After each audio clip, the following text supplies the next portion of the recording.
अरे जोर से बोलो, जोर से जोहार।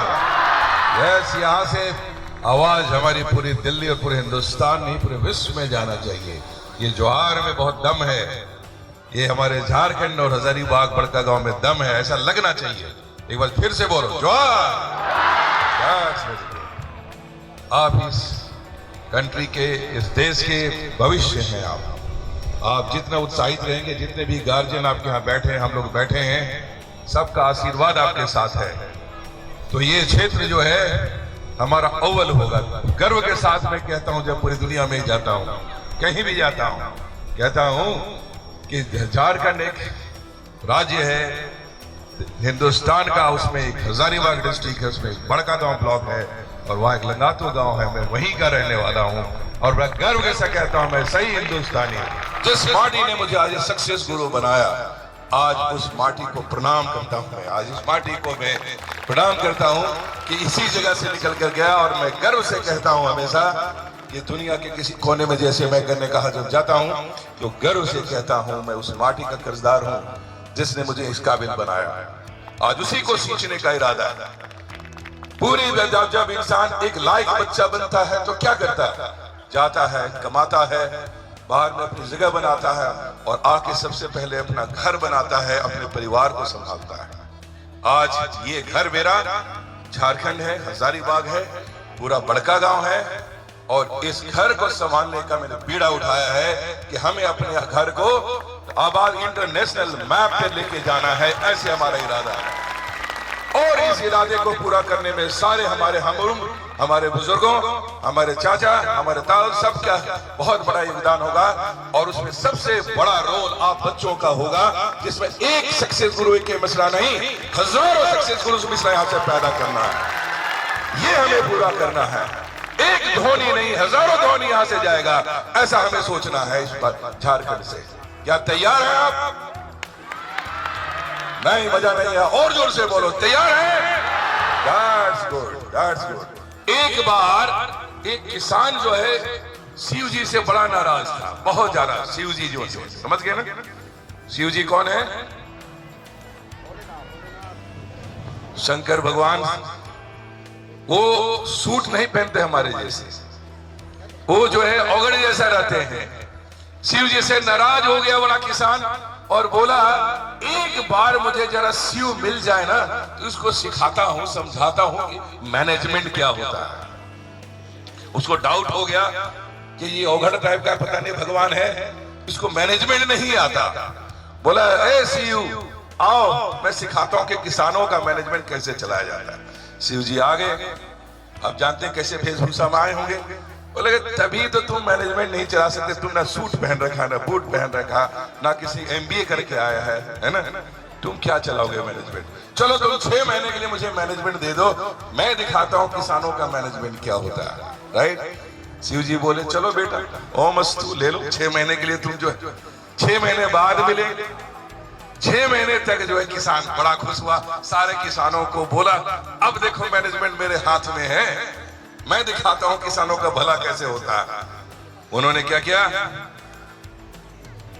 जब अपनी मर्जी आई, बारिश कर लिए, धूप लगने लगी, बादल को बुला लिया, ये जरा काम करने दो, आ जाओ बादल।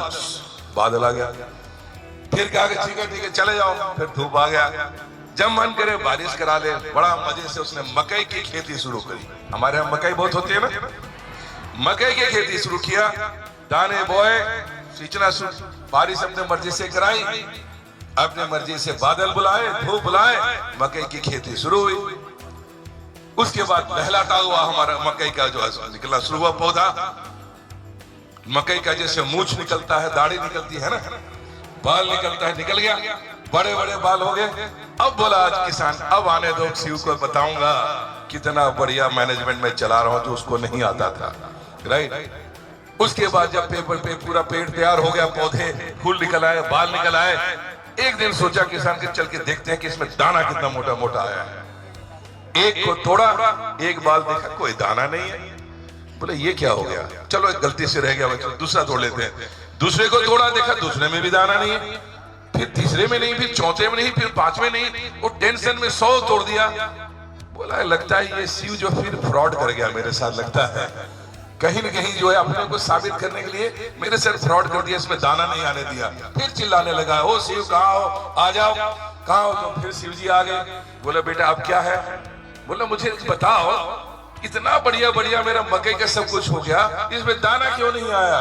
तुमने क्या कर दिया इसमें? कहते मैंने तो कुछ नहीं किया, 6 महीने का तो तुमको मैनेजमेंट तुम्हारे हाथ में छोड़ रखा था। तो बोला अच्छा, 6 महीने का मैनेजमेंट मेरे हाथ में, तुम्हारे हाथ में था, मैंने छोड़ दिया। तो बोला फिर दाना क्यों नहीं आया? बोला बेटा अपनी सुविधा से तुमने बारिश तो कर दी, जब तुमको धूप लगी तो बादल भी ले आए, और जब जो है मन किया तो बादल को हटा भी दिए, लेकिन तुमने कभी भी तेज हवा नहीं चलाई, तुम कभी तूफान नहीं लाए। और चूंकि तुम तूफान नहीं लाए तो ये पौधे जो है इनको कोई चुनौती नहीं आई, तो इनकी जड़ें अंदर तक नहीं गई, ये जड़ ऊपर ऊपर ही रह गया। राइट? इसके लिए इसको खाद नहीं मिला, इसको मिनरल नहीं मिला, और इसीलिए दाना भी नहीं आया। अब बताओ मैनेजमेंट कौन अच्छा चलाता है? बोले शिव जी वापस ले लो मैनेजमेंट, आप ही क्यों ठीक है। क्या समझे आप? क्या समझे? जिसकी जिंदगी में संघर्ष नहीं आता वो ऊपर में हरा भरा दिखेगा, जड़ नीचे नहीं होगा, और उसमें दाना नहीं आएगा, ना खुद के काम आएगा ना किसी और के काम आएगा। जो ऊपर ऊपर कोमल कोमल चल रहा है, ऊपर ऊपर भरी लाड प्यार में सिर पड़ता रहेगा, तो ना कि खुद के काबिल है ना किसी और के काबिल है। राइट? इसलिए मेरे पास पूरे हिंदुस्तान से बड़े बड़े पैसे वाले धनी लोग मेरे पास आते हैं, कहते हैं कि कुछ भी पैसे ले लीजिए लेकिन आईएएस बना दीजिए मेरे बेटे को। मैं मुस्कुरा के कहता हूं आप धन कमा लोगे, करोड़पति हो जाओगे, आप बेटे को आईएएस नहीं बना सकते। तो बोले क्यों? मैंने चूंकि आपने अपने बच्चे को कभी संघर्ष सिखाया ही नहीं है, और जो आदमी को संघर्ष नहीं आता है वो कुछ नहीं कर सकता। वो 8 घंटे 10 घंटे हमारे साथ मेहनत नहीं कर पाएगा, वो मेहनत नहीं कर पाएगा। पहले उसको मेहनत करना सिखाओ, संघर्ष करना सिखाओ, उसको बताओ कि आपका जीवन आपके संघर्ष का है। आज इस क्षेत्र में यदि हम इसको चलें, क्या नहीं हमारे पास सब कुछ है, सिर्फ जरूरत किस बात की है? तो पहली बात मैं कहूंगा, खुद पर विश्वास लाओ। ध्यान रखना, यदि पूरी दुनिया आप पर विश्वास नहीं करती है कोई फर्क नहीं पड़ेगा। यदि आपको अपने ऊपर विश्वास नहीं तो फर्क पड़ेगा। और ये भी ध्यान रखना, यदि पूरी दुनिया पर विश्वास कर ले और आप अपने पर विश्वास नहीं करते हो तो कुछ नहीं मिलेगा। इसलिए खुद पर विश्वास करना सीखो, इज्जत करना सीखो। हम सब खुदा के एक ही खुदा के बंदे हैं, किसी के साथ उसने भेदभाव नहीं किया है, सबको 100 बिलियन सेल सबके दिमाग में दिया है, सबके पास अद्भुत शक्ति है। हर व्यक्ति एक्स्ट्राऑर्डिनरी बन सकता है, हर आदमी अंबानी बन सकता है, हर आदमी बिल गेट्स बन सकता है, हर आदमी नरेंद्र मोदी बन सकता है, हर आदमी जो अपने आप में अब्दुल कलाम बन सकता है। सबके पास अद्भुत ताकत है, किसी के पास भी किसी काम की कमी नहीं है, सिर्फ कमी है इच्छा शक्ति की। इच्छा को बढ़ाओ, अदरवाइज इंसान जिस दिन अपनी विल पावर कमजोर हो गया, विश्वास खत्म होगा, ये जिंदगी फिर हम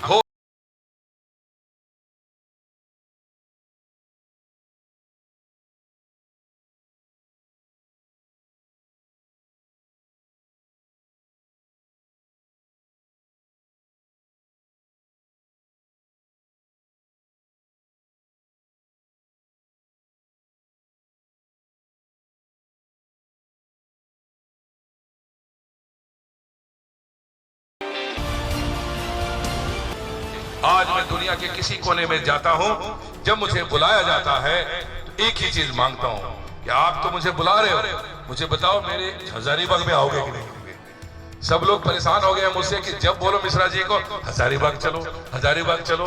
अभी बहुत लोगों में ले भी आया हूं। अभी मैंने बहुत सारे फार्मास्यूटिकल कंपनी से बात की है, मेडिकल कंपनी से बात की। हमने कहा कि आप हमारे साथ हमारे अपने CSR एक्टिविटी के अंदर हमारे क्षेत्र में चलिए और डिस्पेंसरीज खोलिए, ट्रेनिंग दीजिए, सर्टिफिकेशन कोर्स कीजिए। आपको ज्ञात होगा कि ऑल इंडिया मेडिकल इंस्टीट्यूट का भी एक NGO हेल्दी एजिंग इंडिया, जिसी के संपर्क से सहयोग से हमने विनोबा भावे यूनिवर्सिटी में बुजुर्गों के इलाज का इंतजाम किया था, मेडिकल कैंप किया था।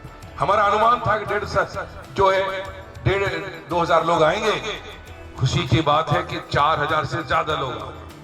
मुश्किल था, लेकिन डॉक्टरों ने मिलजुल करके इलाज किया। 60 साल से ऊपर के हमारे बुजुर्ग हैं, सबका इलाज किया। वहां से हमारी और आंखें खुली। मैं उस कैंप के दौरान में कम से कम 10 बार रोया हूं कि हमारे लोगों की इतनी दुर्दशा हो रही है, छोटे छोटे मेडिकल फैसिलिटी नहीं है। ये दुर्दशा इस देश को 60 साल से आजाद हुए हो गया, ये क्यों हो रहा है? हमने अभी इसको बीड़ा उठाया है कि गांव गांव तक सिर्फ हम लोग बाहर से आके इलाज नहीं करेंगे, हम गांव के अंदर ही बेसिक डॉक्टर पैदा करेंगे। उसी के अंदर हम लोगों को जागरूक बनाए।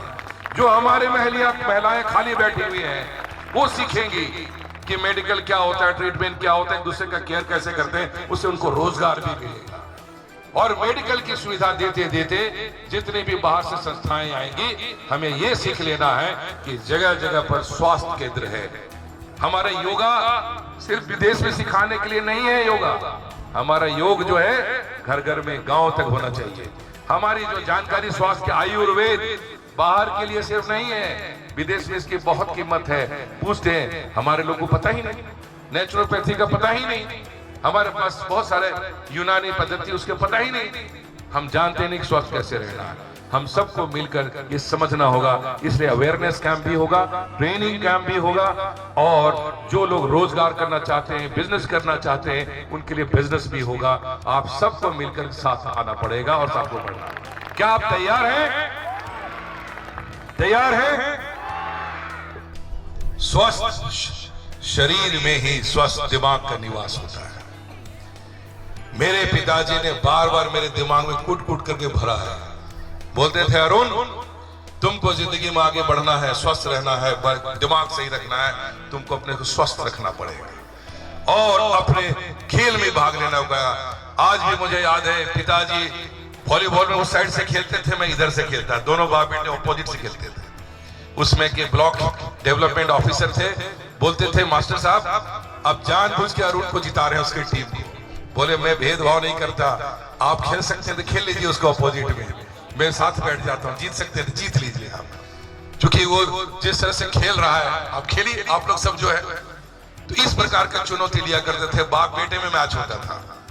ये प्यार हम चाहते हैं सब बाप बेटों के बीच में होना चाहिए, सारे माँ बाप बच्चों के बीच में होना चाहिए। मेरे पिताजी मेरे सबसे अच्छे मित्र थे। वो साथ के साथ मेरे दिमाग में हमेशा कल्पना डालते थे। रहते हम गांव में थे, ख्वाब दिखाते थे अमेरिका का। रहते थे गांव में, समझाते थे दिल्ली के बारे में, जवाहरलाल नेहरू ने क्या किया, महात्मा गांधी ने क्या, रविंद्रनाथ टैगोर ने क्या मुझे ये समझाते थे। उसमें मुझे क्या पता था कि रविंद्रनाथ टैगोर जी कौन होते, हम तो दाढ़ी वाले सिर्फ जानते थे। हमें क्या पता था कि महात्मा गांधी कौन थे। उनके आचरण, उनके कैरेक्टर को बता बता के मेरे अंदर एक ऐसा सपना पैदा कर दिया उन्होंने कि फिर उसको सपने को एक बार पंख लग गया तो आज तक मैं नहीं रुका हुआ हूं, आज तक मैं नहीं रुका हुआ।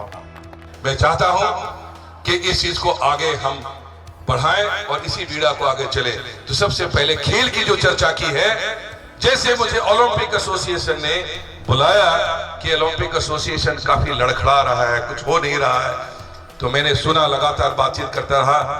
डीएवी स्कूल के प्रेसिडेंट अवार्डेड प्रिंसिपल अशोक जी ने मुझसे जब बात की और कहा कि आपकी जरूरत है इस एसोसिएशन को बढ़ाने की, सब लोग आपसे मिलना चाहते हैं। सारे एसोसिएशन के दास जी, अजीत जी, वीरेंद्र जी सामने बैठे हुए हैं और उनके साथ उनके कलीग बैठे हुए। सब लोग जब मिलने आए, हमने बातचीत की कि मैं अचानक मेरा दिमाग खुला कि ओलंपिक तो बहुत बड़ी चीज होती है। अच्छा, हजारीबाग में ओलंपिक एसोसिएशन भी है। मैं पूरे जो हिंदुस्तान में मुझे और भी बहुत सारे काम करने होते हैं, लेकिन कुछ काम मैं सिर्फ अपने इलाके में करूंगा। हमारे इस क्षेत्र में कृषि के क्षेत्र में बहुत स्कोप है।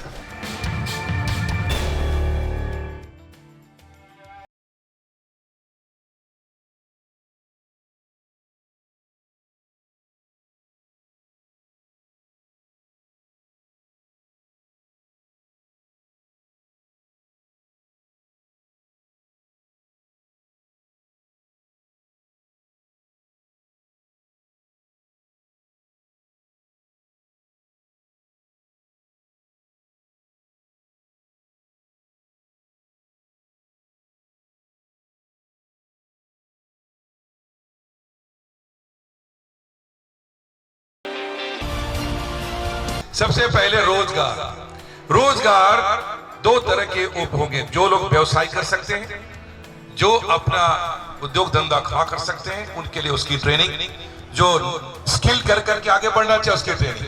हमारे इस क्षेत्र में कृषि के क्षेत्र में बहुत स्कोप है।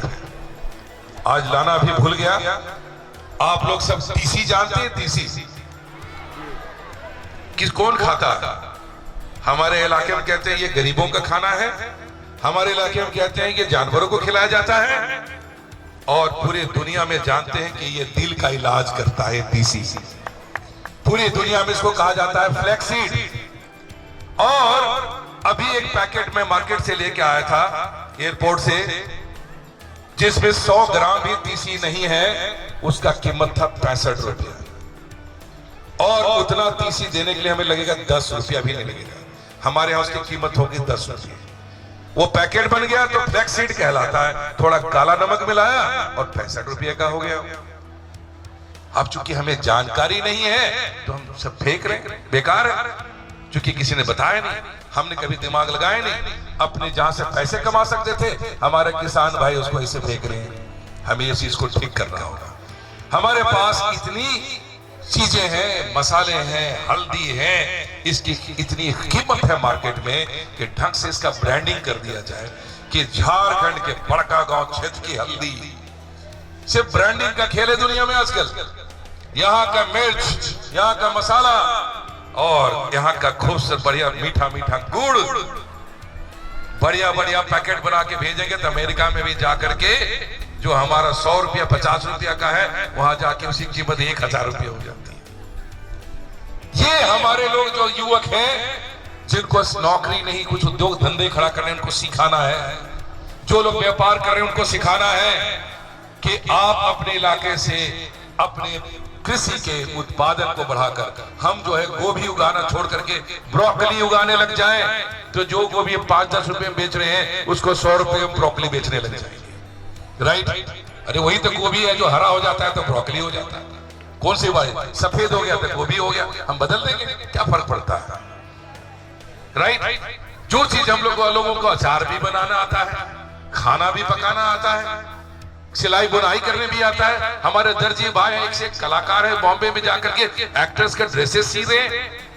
क्यों नहीं हम इन सबको इकट्ठा कर दें और इकट्ठा कर करके हर गांव, सिरमा जैसे गांव, हम जहां से हमारी मुलाकात हुई, बोली तसर जाता है, इधर जो है हमने हजारीबाग में, जस्ट नाम बोल रहा हूँ, गांव जो है हमारा पूरा दर्जियों का गांव है, लाखे सब गांव है हमारे, कई बढ़ी के गांव हैं। हम लोग जो है मॉड्यूलर फर्नीचर बनाने लगे, पैक करके बाहर भेजने लगे, तो पैसा नहीं आएगा क्या? हमारा बढ़ी जो क्यों गरीब रहेगा? आएगा, लेकिन हम लोग जो है सोचते हैं अरे ये तो बेकार काम है, ये चीज तो हम कर ही नहीं सकते। क्या वैल्यू है इसका? बेटे को कहते हैं जाके नौकरी कर लो, 500-1000 का 5000 का नौकरी कर लो। यदि उसको हम वही हुनर सिखा दें, हमारा संसार बदल जाएगा, हम लोग बदल जाएंगे। हम बिना कारण के अपनी कीमती